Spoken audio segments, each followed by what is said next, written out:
Hello and welcome. Guantanamo Bay may be on its way out, but the situation for many of those held there is far from certain.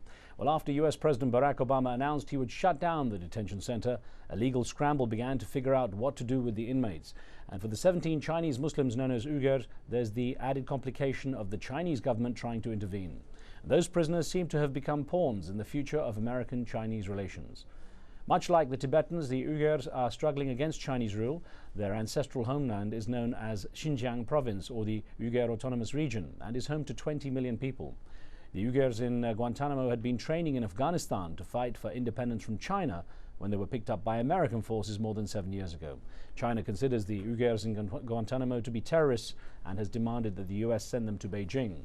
It's pressured other countries to reject them as refugees or asylum seekers, and so far no nation, including the United States, will accept them. Washington fears they'll be tortured if returned to China, but Chinese officials argue that the US has already tortured prisoners in Guantanamo. So today we ask, what are the prospects for the Uyghurs in Guantanamo, and what are the implications of their case for the Uyghur nationalistic movement and for the future of US-China relations? Remember, you can join our conversation with your questions and comments. Log on to livestation.com/AJE, enter the chat room and you can take part. And of course, we'll always welcome your phone calls on the show too. Joining me is Alim Setov, the director of the Uyghur Human Rights Project, which campaigns for the human rights and religious freedoms of the Uyghur people. The project is based here in Washington, D.C. Also with me is Hans Hogrefe, the Democratic Staff Director of the Tom Lantos Human Rights Commission, which was founded by the U.S. Congress last year to promote human rights. Mr. Hogrefe has been following the plight of the Uyghurs for years. Gentlemen, welcome to the show. Thank you very much. Alim Setov, if I could start with you, let's get, for those who don't really understand the situation, what is so unique for the Uyghurs held in Guantanamo? Why is the situation different from the others there? Their situation is very different because, first of all, they cannot return to China. That poses a dilemma for the U.S. administration because while the United States does not consider them as terrorists or enemy combatants, and they are ready to be released actually, but the Chinese government considers them as hardcore terrorists linked to Al-Qaeda. So that's why they cannot be returned to China, because the Chinese government will prosecute them and most likely will torture them and execute them as terrorists. Isn't it likely that almost anyone held at Guantanamo Bay returned to their country of origin is going to be under fairly intense scrutiny by their own country, just because the US obviously fingered them in the first place?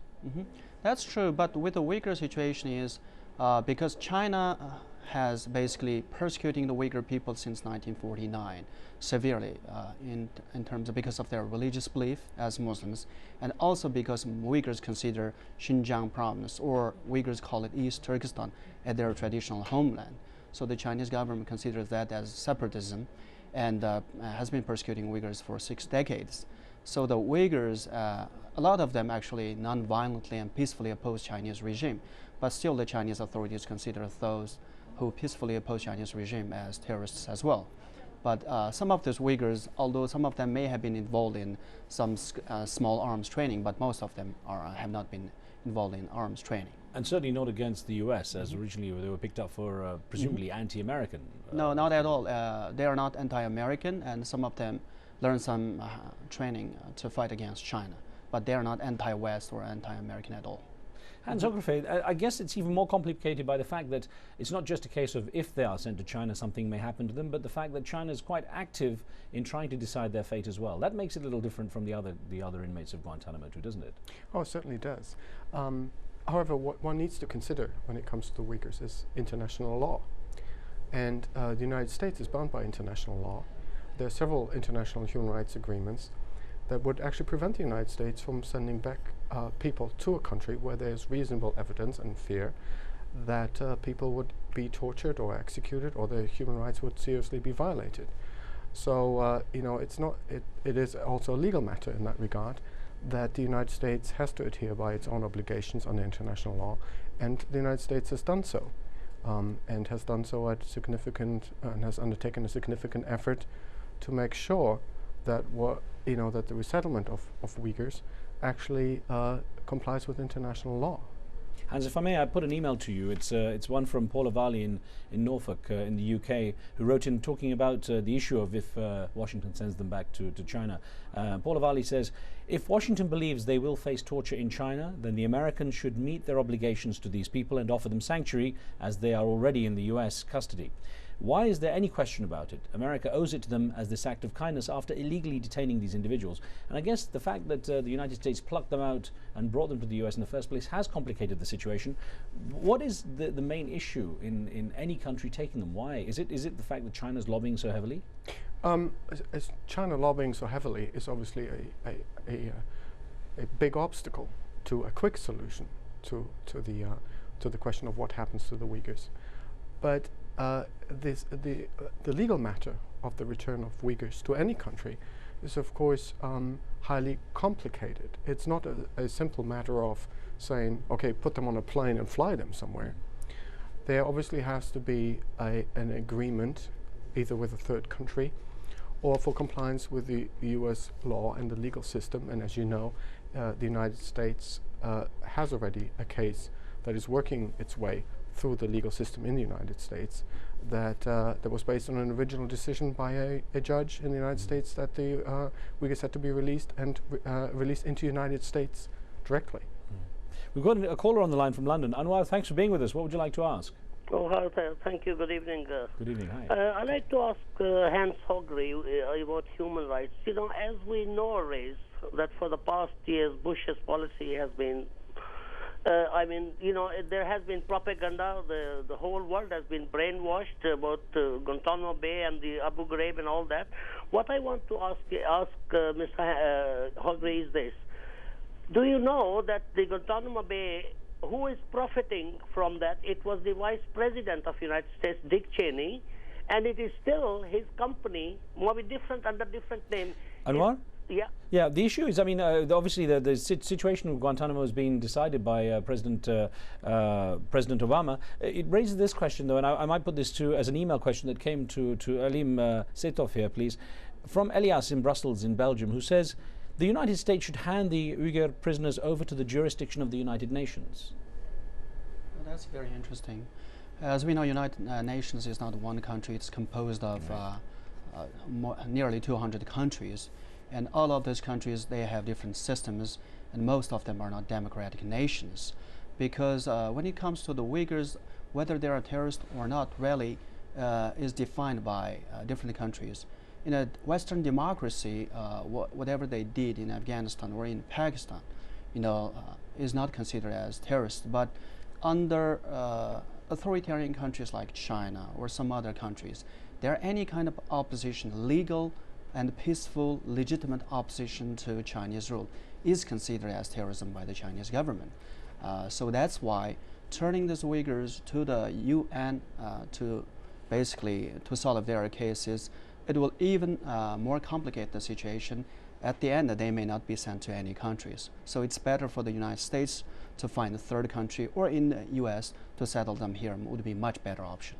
Okay, I'm going to actually here just to point out that the Chinese government has spoken out about the situation about the Uyghurs held in Guantanamo, and this is what the Chinese Foreign Ministry spokeswoman actually, Jiang Yu, said on February the 5th of this year. She said, "We have expressed our position many times about those Chinese terrorists detained in Guantanamo. We are opposed to any country accepting those people."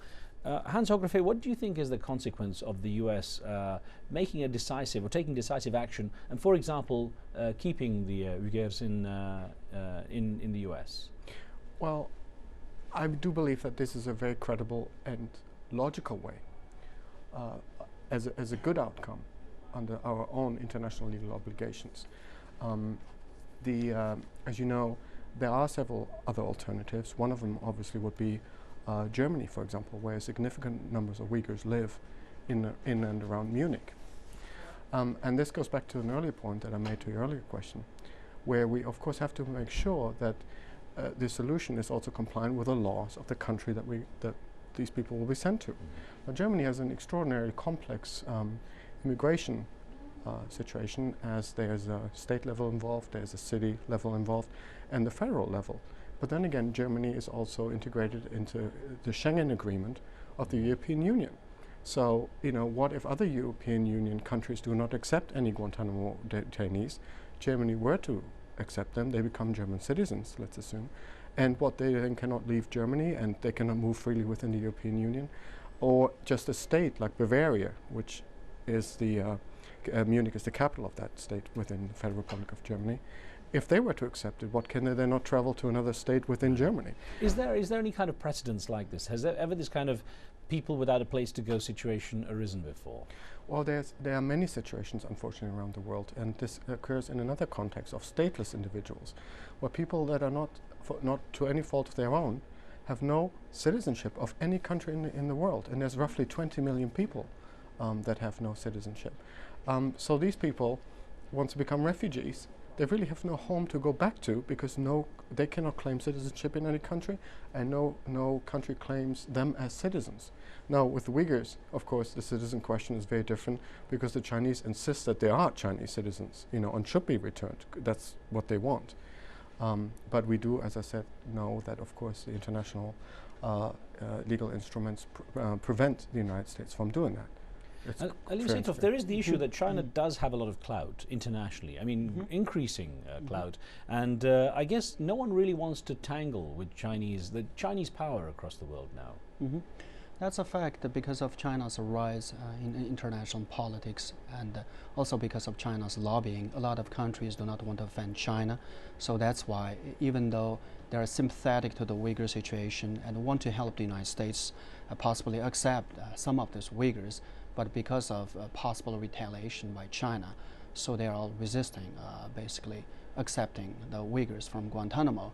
That is certainly a case, so our hope is if the United States at least accepts some of them, the rest of the Uyghurs will most likely be accepted by other countries as well. And yes, China has a lot of clout. China could quite rightly say, though, that the US is showing real double standards here, being very hypocritical. It started the war, so-called war on terror. It's the country that's detained these people, that's got rendition flights, that has broken international codes and conventions, and then it's preaching essentially to China and saying, no, you can't have these people back, or you shouldn't have these people back in case they're mistreated. China has, to some degree, a case to say, we are dealing with an internal issue here, don't they? That's not necessarily true. First of all, like Hans earlier stated, that U.S. has to abide by international law. U.S. cannot extradite these Uyghurs back to China, where they will be tortured and most likely executed. And secondly is, in terms of political system, U.S. is a democracy. Here, if someone is a terrorist, the U.S. has to prove the case, prove that that individual is actually a terrorist. In China and a lot of other countries, the government doesn't need to prove the case. In the case of Uyghurs, for example, China considers, for example, Ms. Rabia Kadir, who is considered the Uyghur political leader, as a terrorist. Actually, she is one of the most peaceful women who had 11 children. And China even considers Dalai Lama a terrorist. We know he is a very peaceful man. That's how China judges people. Because in China, as long as you are peacefully opposed to the Chinese regime, you are considered a terrorist. So in fact, it's China who makes double standard in terrorism issues. There's an email that came in, if I may put this to you, please, Hans, from Paula Valli. This is another part of her email where she sent quite a comprehensive list of points. But this one says, I don't think the reason the Uyghurs cause is less popular in the West is necessarily because they are Muslim.